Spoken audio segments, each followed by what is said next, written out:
666 ప్రతిపాదించినటువంటి గ్రామాల్లో కలకలం మొదలైంది. సర్వే నెంబర్లు సైతం ప్రకటించడంతో బాధిత రైతులు తీవ్ర ఆందోళనకు గురవుతున్నారు. దీంతో గ్రామాల వారీగా 666కు వ్యతిరేకంగా బాధిత రైతులు నిరసనకు దిగుతున్నారు. కోట్ల విలువైనటువంటి పొలాలను 666కు ఇచ్చేది లేదని తీర్మానాలు చేస్తున్నారు. ఇన్నాళ్లు ఉత్తర భాగం బాధితులే పోరాటంలో ఉండగా తాజాగా దక్షిణ భాగం రైతులు తోడవడంతో ఉద్యమాన్ని మరింత ఉధృతం చేయాలని సన్నద్ధమవుతున్నారు. ఓఆర్కు అవతల సుమారు 40 కిలోమీటర్లకు అటు ఇటుగా రీజనల్ రింగ్ రోడ్డు నిర్మాణానికి ప్రభుత్వాలు సన్నాహాలు చేస్తున్నాయి.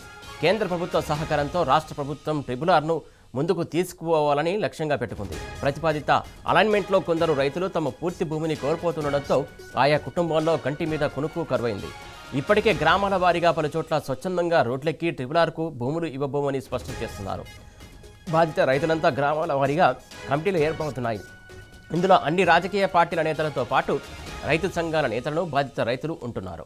కోట్లాది రూపాయల విలువైనటువంటి పంట భూములను 666 పేరుతో అడ్డీకి పావుసేరుకు సేకరిస్తామంటే చూస్తూ ఊరుకోబోమని స్పష్టం చేస్తున్నారు.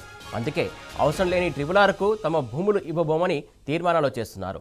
అటు రీజనల్ రింగ్ రోడ్డు అలైన్మెంట్ మార్పును వ్యతిరేకిస్తూ రంగారెడ్డి జిల్లా మాడుగుల మండలం అన్నెబోయినపల్లి సమీపంలోని సాగర్ హైవేపై అన్నదాతలు ఆందోళనకు దిగారు. దీంతో వాహనాలు భారీగా నిలిచిపోయాయి. తలకొండపల్లి, కేశంపేట, ఆమన్గల్, మాడుగుల మండలాలకు చెందినటువంటి బాధితులు ఈ ఆందోళనలో పాల్గొన్నారు. వీరికి కల్వకుర్తి మాజీ ఎమ్మెల్యే జైపాల్ యాదవ్ మద్దతు తెలిపారు.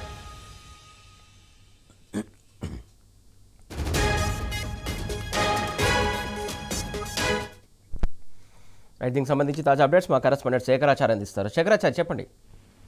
సురేష్, ఈ రోజు సాగర్ హైదరాబాద్ సంబంధించిన నేషనల్ హైవే పైన ఉద్రిక్త పరిస్థితులు నెలకొన్నాయి.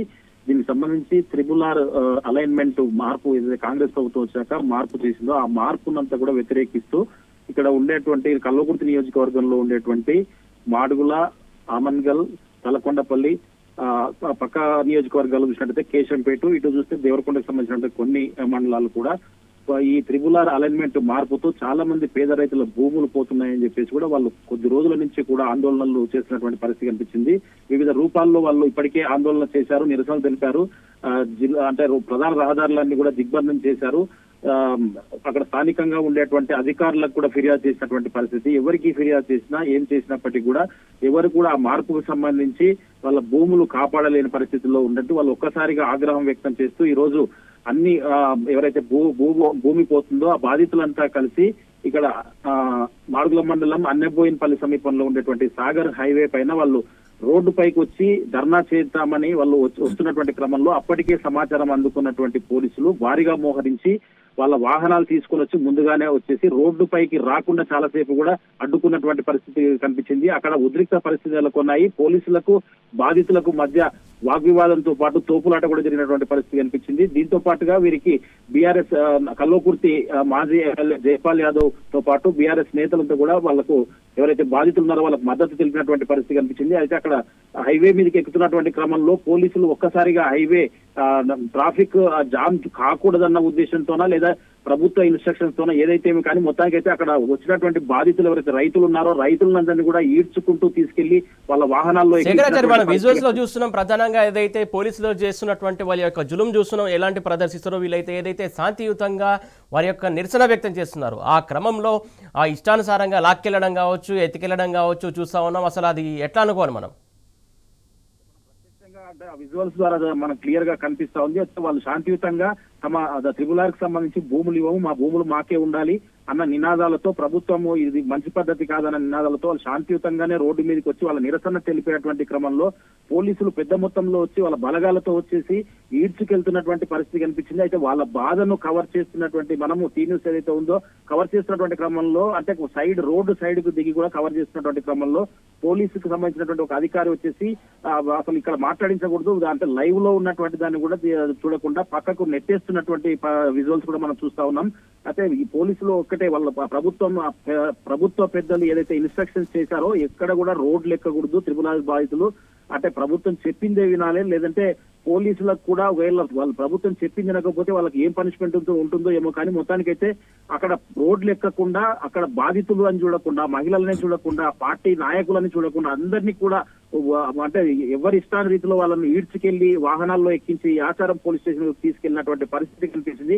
మొత్తంగా చూసినట్టయితే ఈ ప్రభుత్వం వచ్చిన తర్వాత ఏ వర్గాలకు చూసినా అంటే ప్రతి చోట ఎక్కడ చూసినా గానీ ధర్నాలు ఆందోళనలు తమ సమస్యలు వెళ్ళబోసుకోవాలని వస్తే వాళ్ళు ఎక్కడికక్కడ కట్టడి చేస్తున్నటువంటి పరిస్థితి కనిపించింది. నిజంగా కూడా ఇది ఈ త్రిపులాకు సంబంధించి పెద్దల భూములు కాపాడడానికే పేదల భూములు లాక్కుంటున్నారని చెప్పేసి ఇటు బాధితులు ఆరోపిస్తున్నారు, అటు ప్రతిపక్ష పార్టీలు కూడా ఆరోపిస్తున్నటువంటి పరిస్థితి కనిపిస్తుంది. వివిధ దశల్లో వాళ్ళు ఉద్యమాలు చేస్తా ఉన్నారు. ఇన్ని చేసినప్పటికీ కూడా స్థానికంగా ఉండేటువంటి నాయకులు మాత్రం, ప్రభుత్వంలో ఉండేటువంటి నాయకులు మాత్రం పట్టించుకోవట్లేదని చెప్పేసి కూడా ఇక్కడ బాధితులు ఆరోపణ చేస్తున్నటువంటి పరిస్థితి కనిపిస్తా ఉంది. ఏదేమైనప్పటికీ ఇప్పుడు సాగర్ హైవే మీరైతే ఈ రోజు దయనీయమైనటువంటి పరిస్థితి. ఒక్కొక్కరిని ఈడ్చుకుంటూ వెళ్లి వాళ్ళు ఏదో పెద్ద నేరం చేసిన వారి మాదిరిగానే వాళ్ళను ఈడ్చుకెళ్లి రోడ్లపైన ఈడ్చుకెళ్లి వాళ్ళ వాహనాల్లోకి ఈడ్చి పడేసినటువంటి పరిస్థితి కనిపించింది. మొత్తం ఏదైతే కొంతమంది కాంగ్రెస్ సంబంధించినటువంటి నాయకులు కావచ్చు, ఎమ్మెల్యేలు కావచ్చు, ఎంపీలు కావచ్చు, ఏదైతే వారికి సంబంధించినటువంటి భూములు ఉన్న నేపథ్యంలోనే అలైన్మెంట్ మారుస్తూ ఇలాంటి నిర్ణయాలు తీసుకుంటారని చెప్పేసి కొంతమంది ఏదైతే బాధితులు కూడా ఆరోపించారు. మొన్న ఈ సందర్భంగా దీనికి సంబంధించి కూడా చాలా మంది చెప్పినటువంటి సందర్భం మనం చూసాం. అది వాస్తవమేనా సురేష్? ఎగ్జాక్ట్లీగా మీరు చెప్తున్నట్టుగా బాధితులు ఇక్కడ అయితే అదే ఆరోపిస్తున్నారు.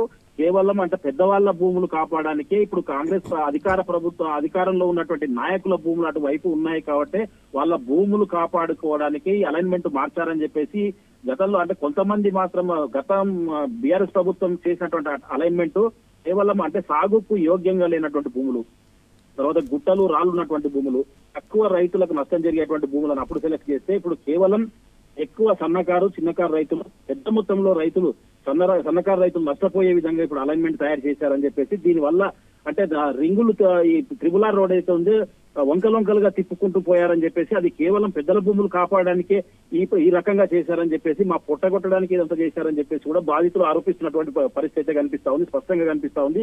ఏదేమైనప్పటికీ ఎట్టి పరిస్థితుల్లో మేము భూములు మాత్రం ఇచ్చే ప్రసక్తే లేదు, మా ప్రాణాలు పోయినా సరే కానీ భూమి అయితే ఇచ్చే ప్రసక్తి లేదు, ఇంకో మరో మాట కూడా మాట్లాడే ప్రసక్తే లేదు. మేము ఎన్ని ఉద్యమాలు చేస్తాం, జైలుకైనా పోతాం, లేదంటే మమ్మల్ని ప్రాణాలు తీసినా సరే కానీ తరతరాలుగా కష్టపడి సంపాదించుకున్నటువంటి భూమిని మా లాక్కోవడం ఎంతవరకు సమంజసమని చెప్పేసి కూడా వాళ్ళు నిలదీస్తున్నటువంటి పరిస్థితి కనిపిస్తా ఉంది. Suresh, right, thank you Shekharachari.